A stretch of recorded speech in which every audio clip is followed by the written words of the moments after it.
नमस्कार दोस्तों, आज हम लोग टीजीटी पीजीटी से रिलेटेड प्रश्न को देखेंगे पीवाई के रूप में। ये प्रश्न सारा रहेगा इकोनॉमिक्स से, जो कि 1 से लेके 80 तक टोटल कंप्लीट करा दिया गया था। अब 81 से शुरू करते हैं।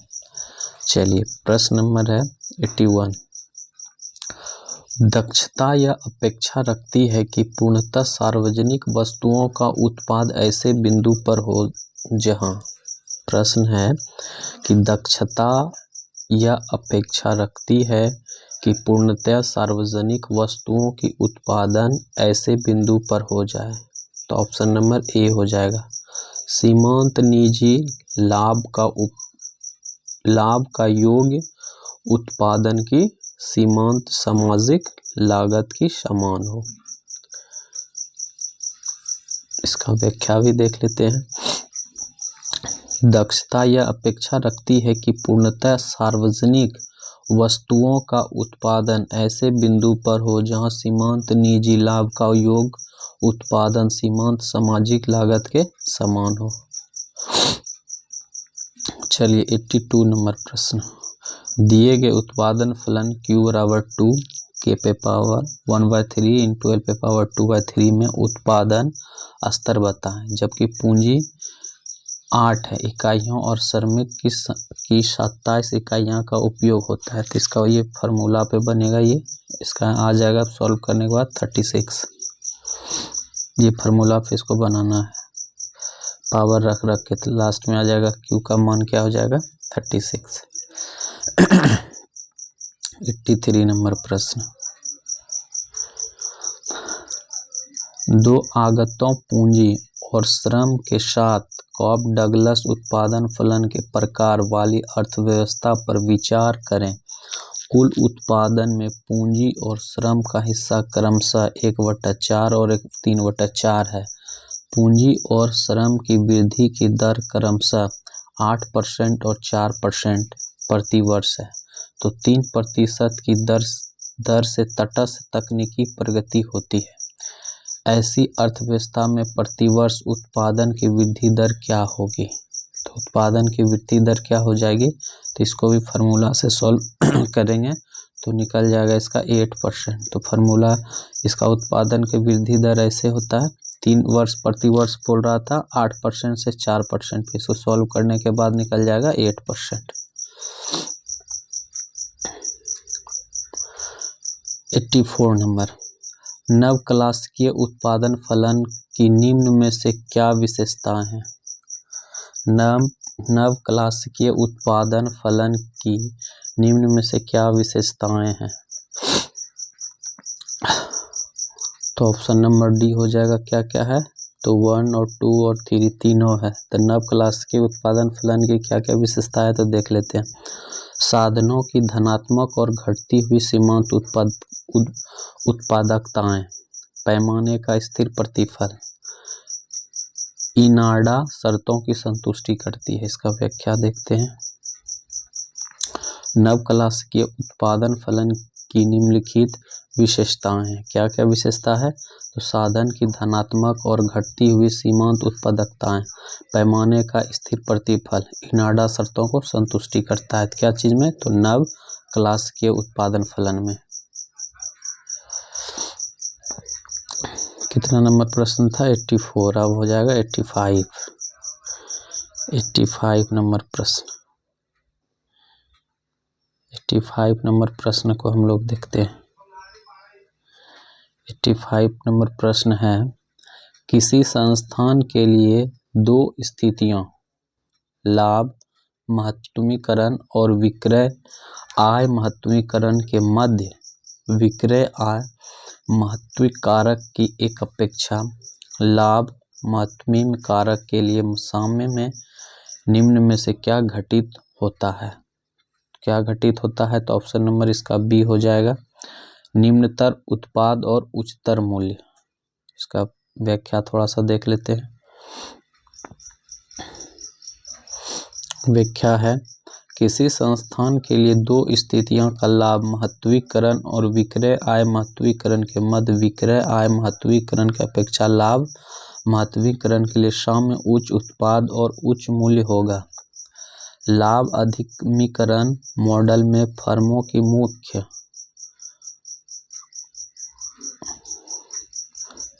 मुख्य उद्देश्य लाभ अधिक करना होता है। इसके लिए फर्म अपने उत्पादन को बढ़ाता है और साथ ही मूल्य को भी बढ़ाता है। प्रोफेसर बोमेल ने इस स्थान पर विक्रय आय अधिकमीकरण मॉडल दिया। बोमेल ने बताया कि फर्मों के मुख्य उद्देश्य लाभ अधिकतम करने के स्थान पर विक्रय आय अधिकतम करना होता है। चलिए 84 नंबर प्रश्न, 84 तो होना 86 नंबर प्रश्न, 86 नंबर प्रश्न। इसको क्या करना है तो मिलाना है, ठीक है, कूट में।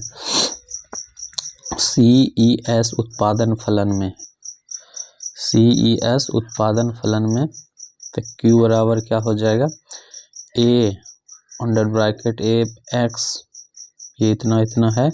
उसके बाद जहाँ Q उत्पादन है, X1 और X2 श्रम है और पूंजी है, X1 श्रम है और X2 पूंजी है। तो नीचे दिए कूटों को सही विकल्प का चयन कीजिए।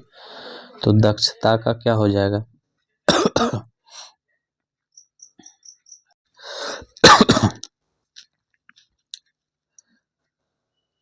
दक्षता प्रचालन का मिलान करना है। क्या हो जाएगा दक्षता प्रचालन का, क्या हो जाएगा तो ये हो जाएगा A। दक्षता प्रचालन का हो जाएगा A। वितरण प्रचालन का क्या हो जाएगा तो वितरण प्रचालन का हो जाएगा अल्फा।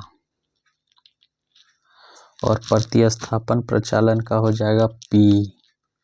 और पैमाने का प्रतिफल का हो जाएगा, पैमाने का प्रतिफल हो जाएगा म्यू, ठीक है। तो इसमें A का हो गया 4 और B का हो गया 3 और C का हो गया 2 और D का हो गया 1, ठीक है। देखते हैं 4 3 2 1 किसमें है, 4 3 2 1 जिसमें होगा वही होगा, 4 3 2 1, 4 3 2 1 C नंबर हो जाएगा ऑप्शन। इसका व्याख्या भी यहाँ पे दिया हुआ है। दक्षता प्रचालन का हो जाएगा A, वितरण प्रचालन का हो जाएगा अल्फा और प्रतिस्थापन प्रचालन का हो जाएगा P, पैमाने का प्रतिफल का प्रचालन हो जाएगा म्यू। चलिए 87 नंबर प्रश्न 87। ह्रासमान प्रतिफल का नियम तब लागू होता है जब, ह्रासमान प्रतिफल का नियम तब लागू होता है जब सीमांत उत्पादन में गिरावट आने लगती है। ऑप्शन नंबर डी हो जाएगा। क्या है कि असमान प्रतिफल असमान प्रतिलाभ का नियम तब लागू होता है जब सीमांत उत्पादन में गिरावट आने लगती है। चलिए 80 इसका व्याख्या भी देख लेते हैं। ह्रासमान प्रतिफल का नियम कहता है कि कुछ बिंदुओं पर जैसा कि फर्म अधिक परिवर्तनीय निवेश किराए पर लेता है, जबकि अन्य निवेश कोई परिवर्तनीय नहीं होता है। वेरिएबल इनपुट का सीमांत उत्पाद इस तरह गिरना शुरू हो जाता है कि पिछली इकाइयों की तुलना में क्रमिक इकाइयां उत्पाद में कम जोड़ती है। सीमांत उत्पाद के लिए सीमांत प्रतिफल का एक पुराना शब्द है। यह नियम केवल अल्पावधि में लागू होता है, जबकि कुछ निवेश अपरिवर्तित रहता है।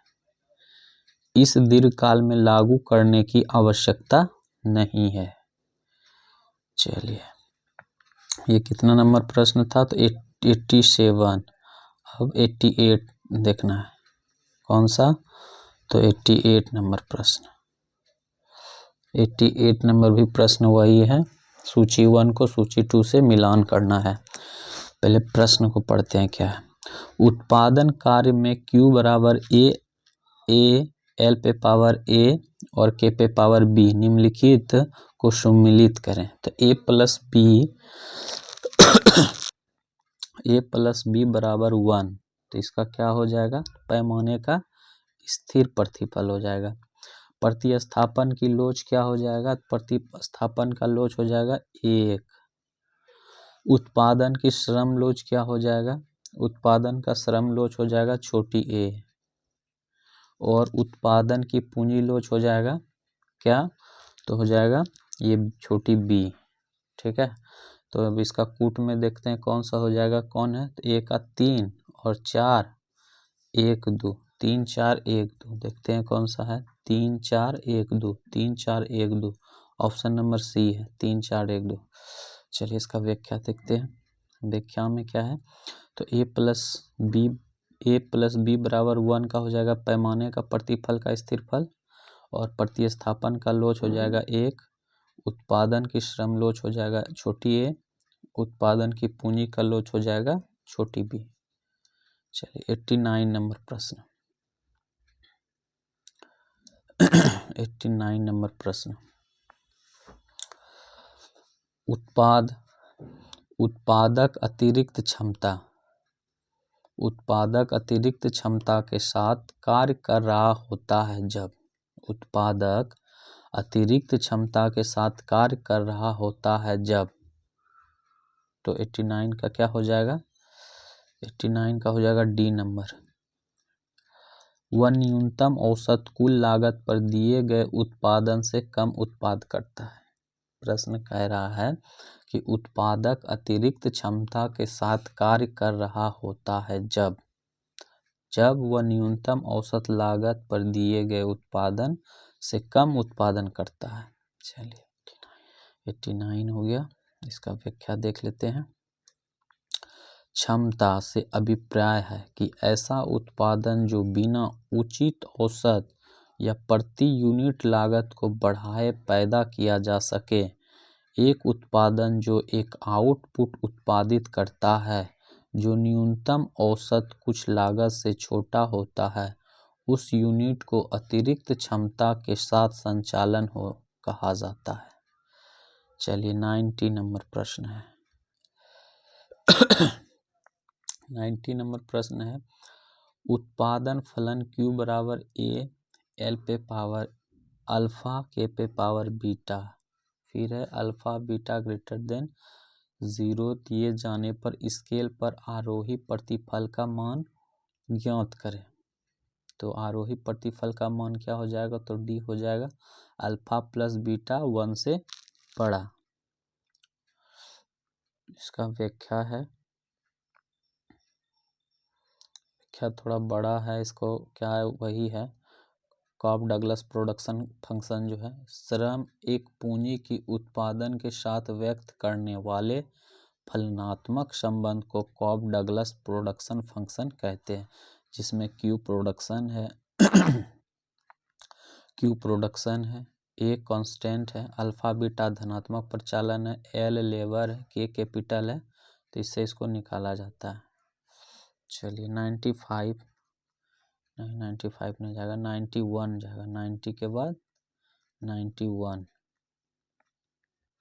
91 नंबर प्रश्न निम्नलिखित में रेखीय आयोजन की मान्यता कौन सी नहीं है। कह रहा है कि इनमें से कौन रेखीय आयोजन की मान्यता कौन सी नहीं है, तो ऑप्शन नंबर सी हो जाएगा पैमाने के वर्धमान प्रतिफल, ये रेखीय आयोजन नहीं है। तो कौन कौन सा है, तो उत्पादन की स्थिर कीमतें, स्थिर आगते कीमतें, प्रौद्योगिकीय रूप से निर्धारित कारक अनुपात, ये तीनों है, और ये पैमाने का वर्धमान प्रतिफल नहीं है। चलिए इसका व्याख्या पढ़ लेते हैं।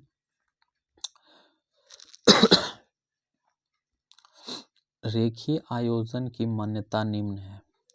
रेखीय आयोजन की मान्यता क्या क्या है, तो उत्पादन की स्थिर कीमतें, स्थिर आगते कीमत, प्रौद्योगिकीय रूप से निर्धारित कारक अनुपात, जबकि पैमाने के वर्धमान प्रतिफल रेखीय आयोजन की मान्यता नहीं है। 92 नंबर प्रश्न, यदि श्रम और पूंजी में किसी भी अनुपातिक परिवर्तन के साथ MPL/MP नहीं बदलता है तो उत्पादन फलन निम्नलिखित में से होगा। क्या हो जाएगा? समस्थितिक हो जाएगा। क्या हो जाएगा? समस्थितिक हो जाएगा। चलिए इसका व्याख्या देख लेते हैं। यदि श्रम और पूंजी में किसी भी अनुपातिक परिवर्तन के साथ MPL/MP नहीं बदलता है तो उत्पादन फलन समस्थितिक होता है। क्या होता है? समस्थितिक होता है। चलिए 93 नंबर प्रश्न। 93 नंबर प्रश्न जो है वो फिर से मिलान करने वाला है।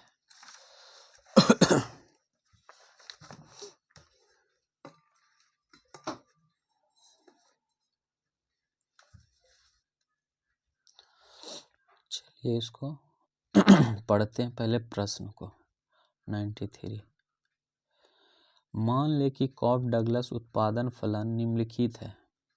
y बराबर AL पे पावर अल्फा के पे पावर बीटा। तो अल्फा बीटा ग्रेटर देन 0 हो तो संदर्भ सूची 1 के मदों को सूची 2 के मदों के साथ सुमेलित करें और नीचे दिए गए कूट को सही का चयन करें। मतलब इसको मिलान करना है सूची 1 को सूची 2 से।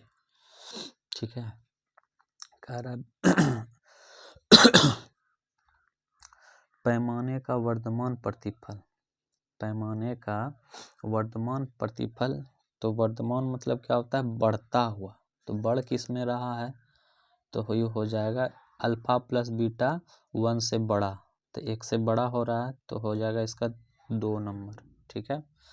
पैमाने का ह्रासमान प्रतिफल। ह्रासमान मतलब घट रहा है। ठीक है। तो घटना किस में संदर्भित कर रहा है? तो घटना किस में संबंधित कर रहा है? तो ये घट रहा है इसमें अल्फा प्लस बीटा से छोटा है 1। ये हो जाएगा 3 नंबर। और पैमाने का स्थिर प्रतिफल। स्थिर मतलब इक्वल, बराबर। तो ये हो जाएगा अल्फा प्लस बीटा बराबर 1। इक्वल है ना तो स्थिर हो गया 1। कारकों के ह्रासमान प्रतिफल। तो इसमें प्लस नहीं होगा, सिर्फ अल्फा और बीटा जो है ना क्या है? 1 से छोटा है। मतलब अल्फा बीटा से बड़ा 1 है। तो ह्रासमान में ये भी हो गया, एक ह्रासमान में ये हो गया। तो ये कारक है और यहाँ पे पैमाना है। पैमाने पूछे तो प्लस वाला, कारक बोले तो कुछ नहीं ऐसे। तो अब देख लेते हैं किसमें है। 2 3 1 4। 2 3 1 4 किसमें? 2 3 1 4। ऑप्शन नंबर सी हो जाएगा इसका। चलिए इसका व्याख्या भी एक बार देख लेते हैं। पैमाने का वर्तमान प्रतिफल अल्फा प्लस बीटा 1 से बड़ा जो बताए थे। ह्रासमान तो 1 अल्फा प्लस बीटा से बड़ा 1 और पैमाने का स्थिर तो बराबर हो जाएगा। और कारक या कारकों का ह्रासमान तो भी अल्फा बीटा से बड़ा 1। 94 नंबर प्रश्न। 94 नंबर प्रश्न। 94 नंबर प्रश्न है सम्मिलित इम्बोडिड तकनीकी परिवर्तन मॉडल किस उत्पादन फलन पर आधारित है? सम्मिलित तकनीकी परिवर्तन मॉडल किस उत्पादन फलन पर आधारित है? तो ऑप्शन नंबर बी हो जाएगा कॉफ डगलस उत्पादन फलन पे। चलिए इसका व्याख्या पढ़ लेते हैं। सम्मिलित तकनीकी परिवर्तन मॉडल कॉफ डगलस उत्पादन फलन पर आधारित है। अब 95 नंबर प्रश्न। 95 नंबर प्रश्न है उत्पादन के आर्थिक क्षेत्र में शामिल है। उत्पादन के आर्थिक क्षेत्र में शामिल है। तो उत्पादन के आर्थिक क्षेत्र में शामिल है, क्या क्या शामिल है? तो ये हो जाएगा सभी सम उत्पाद वक्रों के ऋणात्मक रूप से ढलवा भाग। Option number B. प्रश्न है उत्पादन के आर्थिक क्षेत्र में शामिल है सभी सम उत्पाद वक्रों के ऋणात्मक रूप से ढलवा भाग। 95 का व्याख्या पढ़ते हैं। उत्पादन के आर्थिक क्षेत्र में सभी सम उत्पाद वक्रों के ऋणात्मक रूप से ढलवा भाग सम्मिलित है। उत्पादन की प्रक्रिया में उत्पादक यह प्रयास करता है कि वह कम से कम लागत पर अधिक से अधिक उत्पादन करे। इसके लिए वह विभिन्न साधनों के अनुकूलतम संयोग की खोज करता है। साधनों के अनुकूलतम संयोग की खोज की समस्या का समाधान सम उत्पाद वक्रों की सहायता से किया जा सकता है। इस प्रकार सम उत्पाद वक्र उत्पादन के दो साधनों के उन संभावित संयोगों को प्रदर्शित करता है जिनके प्रयोग से उत्पादन को समान उत्पादन प्राप्त होता है। इन वक्रों को सममात्रा भी कहते हैं। ठीक है, ये डायग्राम दिया गया है। एक तरफ है लेबर श्रम की इकाइयाँ, एक है पूंजी की तरफ। ये है 1FC और ये 1FC2, ये बढ़ते जा रहा है इधर से। ठीक है, चलिए 96 नंबर प्रश्न। 96 नंबर प्रश्न है, सम उत्पाद पर अधोमुखी गति के लिए पूंजी प्रति इकाई श्रम की MRTS निम्नलिखित के द्वारा दर्शाई जाती है। MRTS किसके द्वारा दर्शाई जाती है? तो 96 का हो जाएगा ए नंबर, -DK/DL। 96 इसका व्याख्या देखते हैं। सम उत्पाद वक्र उत्पत्ति के किसी एक आगत की मात्रा को किसी अन्य आगत की मात्रा को जिस दर से प्रतिस्थापित करती है, प्रतिस्थापन की सीमांत दर कहलाती है। इसका डायग्राम है कि ये जो है ना सम उत्पाद वक्र जो है ना, इधर से लेफ्ट से राइट की ओर जाएगा। तो इसका हो जाएगा, क्या हो जाएगा, MRTS बराबर क्या हो जाएगा, -DK/DL। 97 नंबर प्रश्न। 97 नंबर प्रश्न है, हिग्स तटस्थ तकनीकी प्रगति में हिग्स तटस्थ तकनीकी परिवर्तन में तकनीकी प्रगति हिग्स तटस्थ तकनीकी प्रगति में तकनीकी प्रगति है। तो तकनीकी प्रगति क्या है? तो 97 का हो जाएगा, 97 का हो जाएगा सी नंबर। क्या हो जाएगा, 90 नंबर हो जाएगा इसका, श्रम तथा पूंजी दोनों को बढ़ाना। चलिए इसका 97 का 97 का व्याख्या यहाँ देख लेते हैं। हिग्स के अनुसार तटस्थ तकनीकी प्रगति श्रम एवं पूंजी के सीमांत उत्पादकता में समान अनुपात में वृद्धि करता है, और दूसरे शब्दों में एक स्थिर पूंजी अनुपात पर श्रम के साथ पूंजी की सीमांत उत्पादकता का अनुपात अपरिवर्तित रहता है। ये डायग्राम है और इसको रेखाचित करना है। चलिए 98 नंबर प्रश्न। 98 नंबर प्रश्न कह रहा है, CES उत्पादन फलन में Q बराबर M इतना और Q बराबर आउटपुट प्रदा, जिसको कहते हैं X1 तथा X2 श्रम और पूंजी प्रतिस्थापन की लोच निम्नांकित के द्वारा दी गई है। तो इसका क्या हो जाएगा, 98 का हो जाएगा सी नंबर, 1/1 + P। इसका व्याख्या देख लेते हैं। व्याख्या में वही है, क्या क्या दिया हुआ है, X1 X2 श्रम और पूंजी है तो प्रतिस्थापन की लोच 1/1 + P के द्वारा दी गई है। 99 नंबर प्रश्न है। 99 नंबर प्रश्न है। आज हम लोग 100 प्रश्न तक जाएंगे, उसके बाद नेक्स्ट क्लास में करेंगे। ठीक है, निम्नलिखित में से कौन सी स्थिति न्यूनतम लागत आउटपुट संयोजन बताती है? निम्नलिखित में से कौन सी स्थिति न्यूनतम लागत आउटपुट संयोजन बताती है? आउटपुट संयोजन कौन बताती है? तो हो जाएगा ये उपरोक्त में से सभी। ठीक है, क्या क्या, तो PL/PK बराबर MRT, इससे भी हो जाएगा, और PL/PK बराबर MPL/MPK, ये भी हो जाएगा और ये भी हो जाएगा, सभी से हो जाएगा। आउटपुट संयोजक कौन बताता है? तो ये सभी बताता है। ठीक है, चलिए इसका थोड़ा व्याख्या देख लेते हैं। 99 का व्याख्या देख लेते हैं, ऐसे है बड़ा लेकिन देख लेते हैं। न्यूनतम लागत आउटपुट का अर्थ यह है कि एक निश्चित उत्पादन साधन के द्वारा अधिक से अधिक उत्पादन प्राप्त करना है। संतुलन के बिंदु पर न्यूनतम लागत संयोग प्राप्त होगा, जहां एक साधन की सीमांत उत्पादकता एवं उसकी कीमत का अनुपात दूसरे साधन की सीमांत उत्पादकता एवं किसी कीमत के अनुपात के बराबर होता है। इसके साथ ही संतुलन के बिंदु पर तकनीकी प्रतिस्थापन की सीमांत दर MRTS भी साधनों की कीमत अनुपात के बराबर होना चाहिए। और भी है इधर अभी इसका, इस न्यूनतम योजना में स्थिति इसका जो निकालोगे तो लास्ट में यहाँ निकल के आएगा DL/DK। चलिए अब 100 नंबर प्रश्न है, 100 नंबर प्रश्न है और इसको आज लास्ट प्रश्न हम लोग मानेंगे और कल से 101 से करेंगे। तो 100 नंबर प्रश्न है, उत्पादन फलन Q बराबर A under bracket beta into K पे पावर माइनस छोटी a प्लस अल्फा एल पे पावर माइनस a ब्रैकेट बंद माइनस 1 पे पावर माइनस 1 पे बट्टा a कितनी कोटि का सजातीय है। इसका सजातीय पूछ रहा है, तो ये 1 कोटि का है, 1 हो जाएगा। यहाँ पे दिया गया है कि इतना बराबर 1 कोटि की सजातीय फलन है। तो आज हम लोग 20 प्रश्न किए हैं, ऐसे टारगेट है 40 प्रश्न करने का। आज हम लोग 20 प्रश्न करेंगे, कल से 101 से लेके और जितने भी प्रश्न हैं आगे हम लोग करते हुए चलेंगे। आज का क्लास यहीं पे समाप्त करते हैं। धन्यवाद।